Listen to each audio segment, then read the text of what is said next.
We are back, and it has been a of a week. There's not a whole lot else to really say than that. I hope people are calling their representatives. Please call your representatives if you live in America.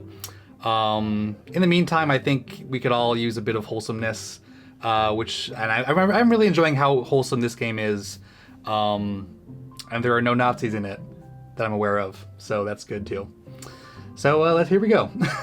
Okay, so last time we talked to Matt, Hugo, and Craig.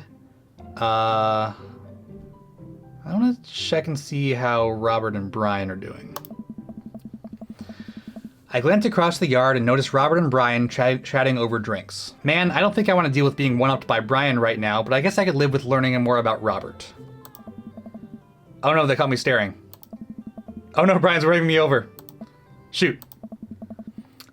I flash a smile and walk over to them. Hey, guys. Dadtasmo, how the heck are you? Settling into the neighborhood all right?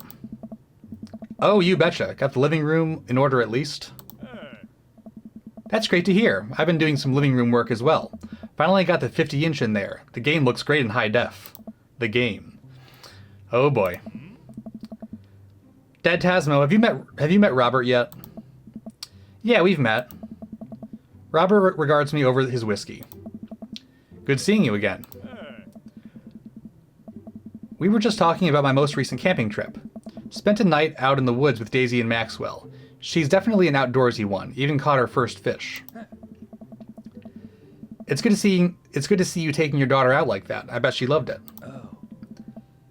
And it's great that she loves the outdoors. Mine loves being inside. Brian raises his eyebrows at me.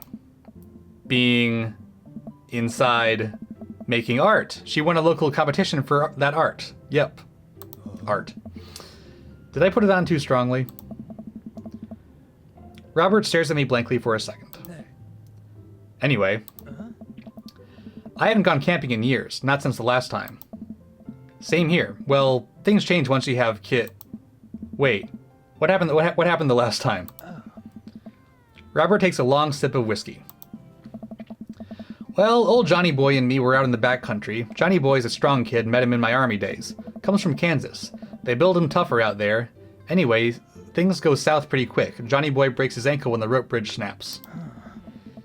You can see the bone popping out through the skin. Johnny Boy is screaming now, crying for his mama, losing blood. We're 2 days out from the next living soul, and here I am with my dear friend bleeding out in front of me. Robert has seen some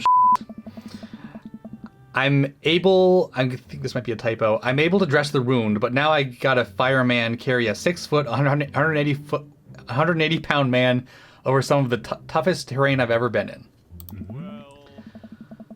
I won't lie to you, there were some moments during those 2 days when I thought about leaving old Johnny Boy, but you build a bond with your brothers in arms, and that bond never breaks. I got that boy back to civilization, but I lost some of me out there.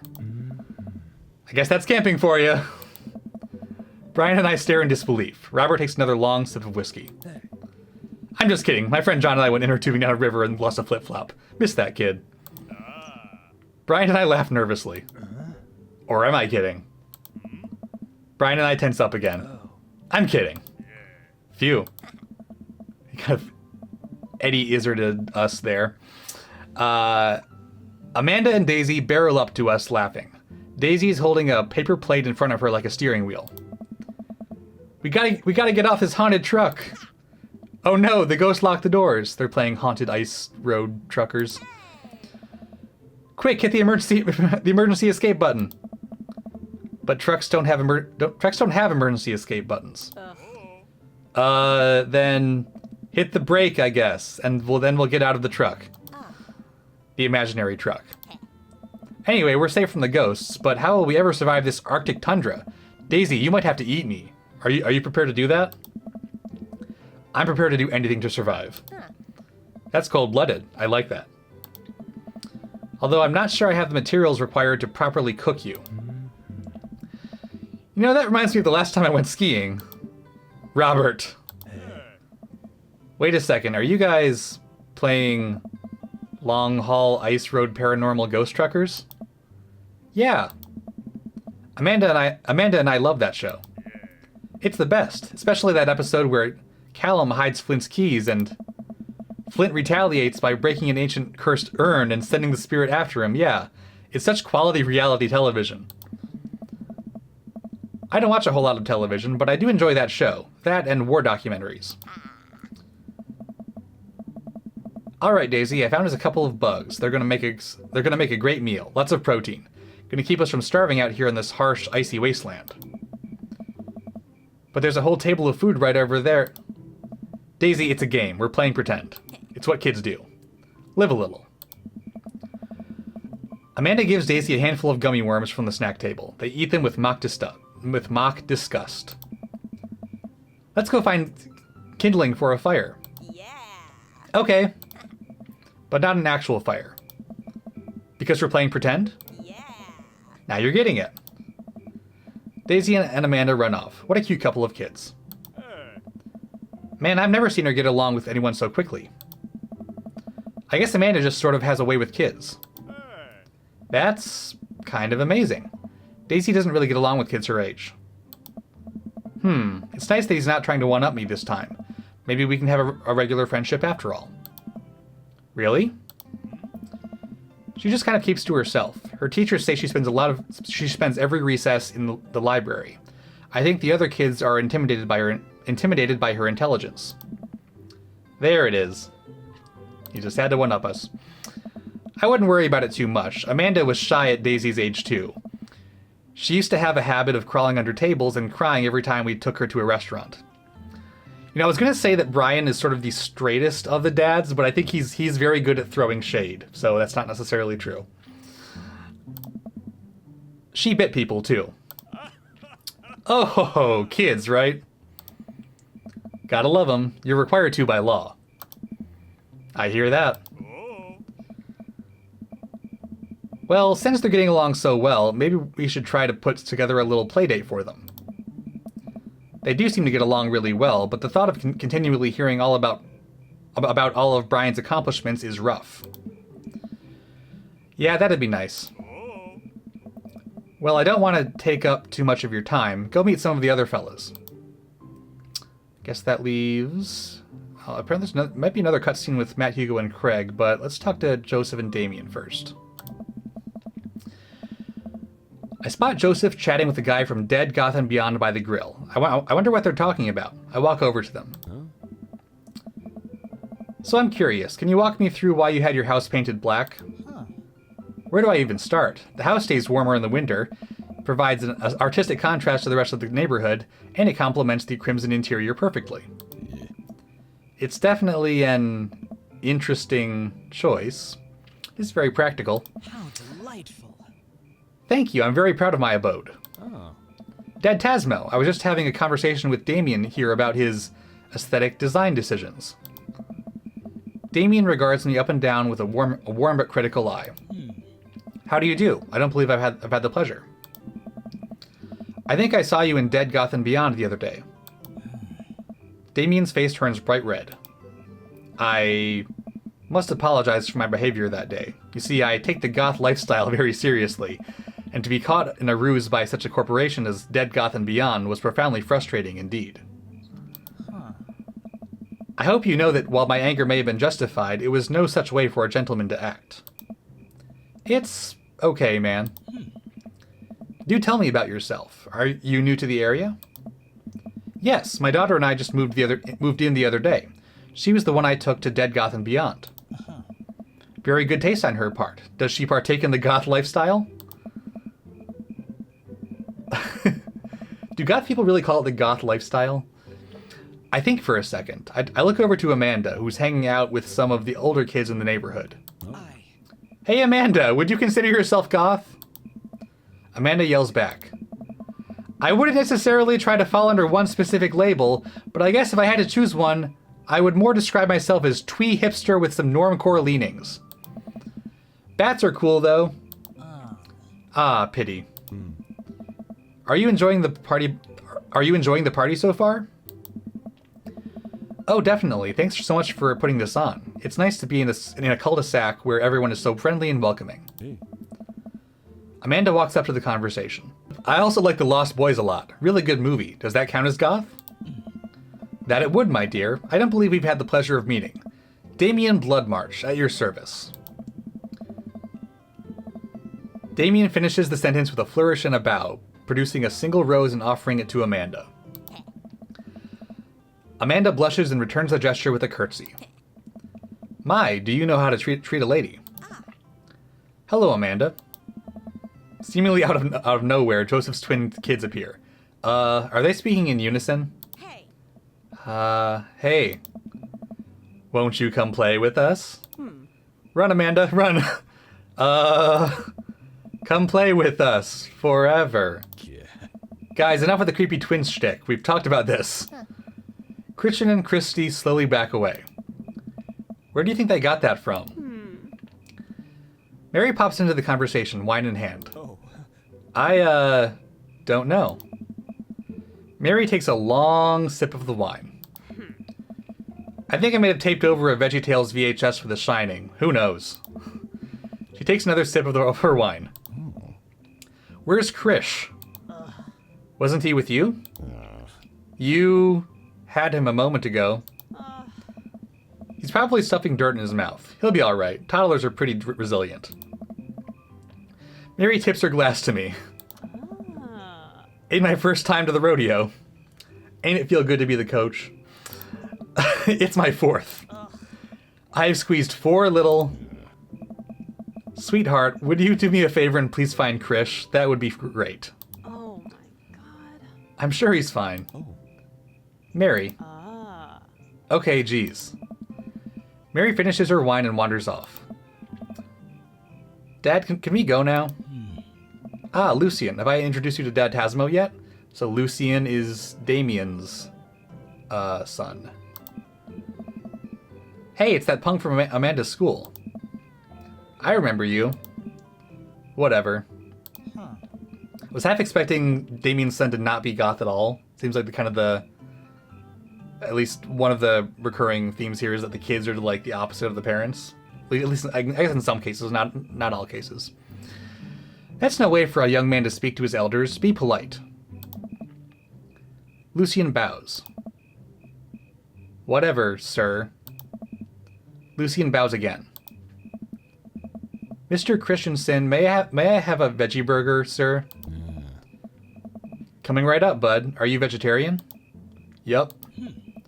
Make that 2 veggie burgers. Did you know that some people in the Victorian era were vegetarians? They described carnivorous type people as bloodlappers. Dad. That's really interesting, Damien. Joseph turns to the grill. Just a hint of a tattoo peeks out from underneath his sleeve. I can't believe I didn't notice it before. It looks like the bottom of an anchor. Looks like Joseph might have a darker side. Whoa, is that a tattoo? Hey. Yep, I wasn't always a youth pastor, you know. That's so cool. Want to see mine? What? Lucien pulls back some rubber bracelets, revealing a lopsided 666 in black ink. My buddy gave me a stick and poke tattoo last week. I think it's healing up pretty good. Lucien. We'll talk about this later. That's pretty cool. What's the significance of the tattoo? I don't know. I just thought it looked sick. Well, in my opinion, the only reason that you need to get a tattoo is because you want one. Careful, though, that number carries weight. Man, Joseph is a way cooler youth pastor than I thought. I just figured youth pastors popped up out of the womb with a Bible. I wonder what he did before preaching. And without further ado, let's work some magic. Joseph closes his eyes, takes a deep breath, and gets to work. With the greatest of ease, he sets patties on the grill, flourishing as he flips his spatula in the air. It's easily some of the best grill work I've ever seen. You guys think this is my first time in front of a grill? He's working faster now, effortlessly tossing cheese onto patties and perfectly grilling onions on the side. One after another, the dads take notice and crowd around Joseph to admire his masterful technique. You probably didn't know this, Dadtasmo, but Joseph's known around here for his grillmanship. He's ungrill-leavable. I've tried to get on his level, but I just can't catch up. So many dad jokes. Let us keep studying. He has a rare quality about him. Mustard, we keep talking about this? Can't we just appreciate the artist? Oh. I've never seen him make a mistake. Ah. Okay, we need to stop. This is getting too cheesy. Please stop. All of the children at the party boo the glorious display of puns in unison. All right, guys, the food's ready. Please form an orderly barbecue. Amanda groans, so we all grab our food and head hang out, enjoying perfectly cooked cheeseburgers. Hey. Man, it's so wild how all of us dads live in the same cul-de-sac. What a wacky coincidence. Kinda nice, isn't it? It feels like there's a real community here. Totally helps when you're just a single dad trying to raise a kid. Oh. We're happy to have you here, man. I think you're gonna like this neighborhood a lot. Oh. Plus, Amanda seems to be getting along with all of the kids. If she decides to get into the babysitting game, she'll really make a killing. Hey, why don't you add us all on Dadbook? Dadbook? Oh. Yeah, it's a great social network for dads to keep in touch with each other. We're all on it, so if you ever need to reach out to anyone, that's the simplest way to do it. I feel like this is definitely a Grindr analog. Sorry, I'm just an old-fashioned dad. Social media goes over my head sometimes. Don't worry, Pops. I'll help you figure it out. The rest of the barbecue goes smoothly. We all trade stories and drink beer as our kids play on the lawn. Amanda breaks up a fight between Carmencita and those weird kids. I think they wanted her soul. Amanda and I walk back to our place as the sun sets over the neighborhood. We've gotten I think this is our first achievement we've gotten so far. Pretty fun party, don't you think?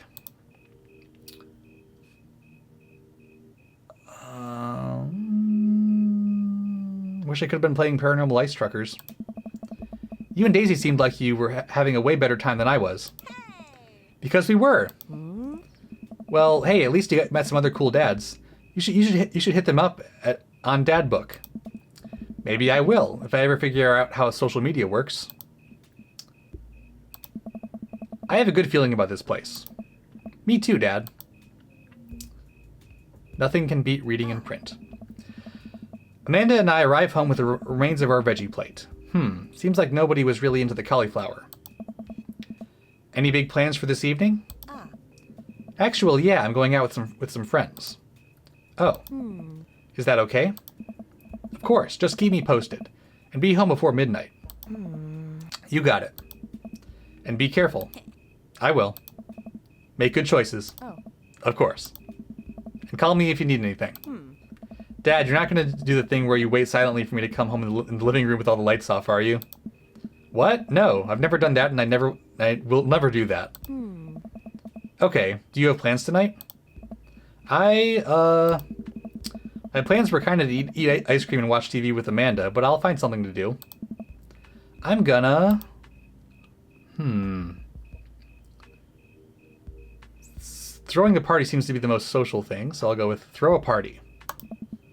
A real rager. All the other dads in the neighborhood are invited. I'll see if I can get you a spot on the list, but honestly it's looking tight and you may just have to wait in line. I know the guy at the door. I'll get in no problem. I'm just relaxing tonight. Have fun, okay? Guess maybe we're not having a party after all. Great, see you later. I watch Amanda drive off into the night. I really do hope she has fun. I plop down in front of the TV and turn on some Wine and Dine Mastermind with celebrity chef Gavin Chapman. Looks like Gavin's making a roasted rack of lamb with rosemary mashed potatoes. I'd love to be able to cook like that, although I think if I was actually good at cooking, I'd use my powers for evil, like just making baked Alaskas all day instead of any food of real nutritional substance. Man, Gavin Chapman just caught that thing on fire, but he meant to do it. What a professional. I lose track of time as I blaze through several episodes of Wine and Dine Mastermind, and also one episode of some cooking show called Meat Hell. I'm not even sure what that one was about. It was just a lot of yelling. I glance at my watch. Man, it's almost midnight. I should check in with Amanda. I send a text. Hey kiddo, you good? I wander into the kitchen as I wait for a reply. Amanda's phone is almost always in her hand, so I'm sure she'll respond soon. Unless she's driving home now, in which case I hope she doesn't respond soon because I definitely taught her better than to text and drive. I reach into the freezer and grab an ice cream sandwich. It's a little late for this, but I think I earned it after a long day of socializing. I check my watch again, and then my phone. Nothing yet. Okay, see, now I'm worried. Do I call her? Do I call the cops? No, it's too soon for that. I'll just send her a gentle reminder text. What's up? Half an hour passes. Now I'm really worried. The episodes of Gavin and Chapman's Meat Hell are not only assuaging my anxiety, but possibly exacerbating it with all the yelling. So I keep pacing around the house, waiting for her to come back. Why didn't I find out where she was going? Who was she even with? Why don't I know any of her friends' phone numbers? Why don't I even know any of her friends' full names? Who is Emma P? I decide to send her another text. Just call her. Amanda, please text me and let me know you're okay. I can't help but think of all the awful things that could have happened to her. Oh, thank God, it's her. Oh, good. Amanda opens the door and shuffles in. Finally she's back home. I'm glad she's okay. Sup? Sweetie, thank God you're safe. Yep. But now that I know she's okay, I'm really mad. Why didn't you answer my texts? Amanda pulls her phone out of her pocket. Oh, whoops, guess I didn't see those. She starts to walk to her room. Amanda Ann. Whoa, we're pulling up the middle name now? Amanda, you came home an hour and a half after your curfew, and you didn't respond to any of my texts. You really freaked me out. I was about to call the cops. Dad, you're seriously overreacting. You're not going to be like this when I go off to school, are you? I'm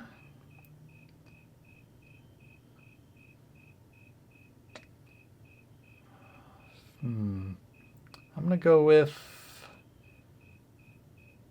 I have a right to be concerned. You're my only daughter. Well, I can't give you a play-by-play of everything I do all the time. I'm 18. You shouldn't even be giving me a curfew in the first place. I sit down on the couch and put my head in my hands. I feel very tired all of a sudden. You really scared me. Just, please don't do that again. All right. I'm going to go to bed now. Amanda closes the door to her room and I head to mine. Geez. As I'm falling asleep, one thing she said keeps echoing in my mind. You're not going to be like this when I go off to school, are you?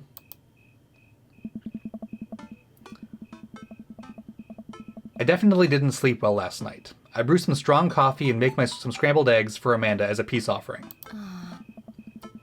She eventually wanders into the kitchen. Hey, I thought about what you said last night. I should have texted you. I said I was going to do it and I didn't. I honestly didn't even think about it. I'm really sorry, Pops. I won't do it again. Well... Good. Alright. Want some eggs? You know it. Sprinkle some cheese on them.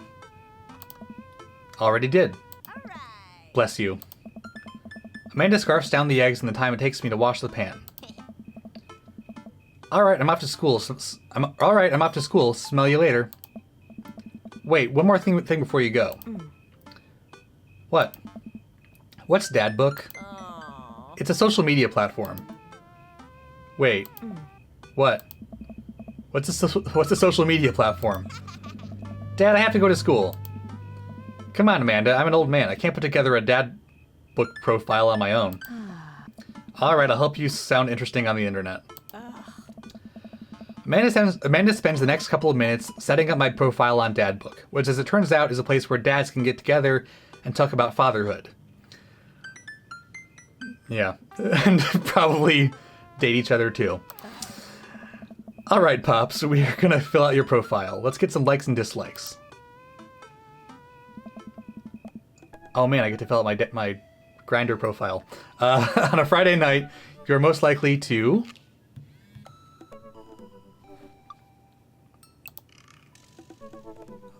On a Friday night, you are most likely to...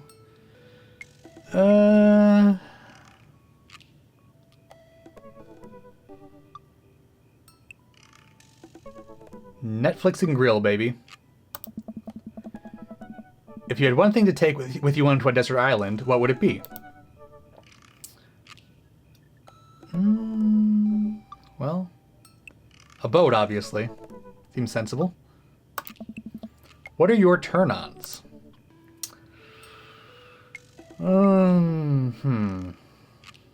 Gotta go with strong dad arms. What did you want to be when you grew up?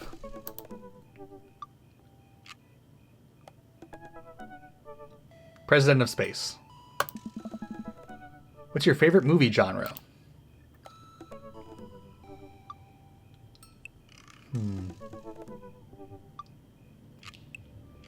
Old comedies that haven't aged well. What's your ideal date? Arson.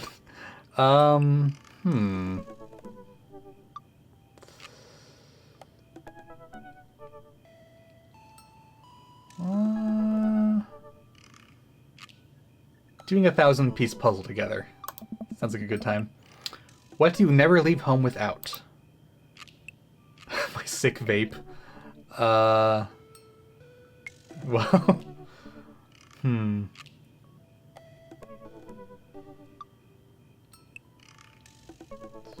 Sensible cardigan. I spend a lot of time thinking about...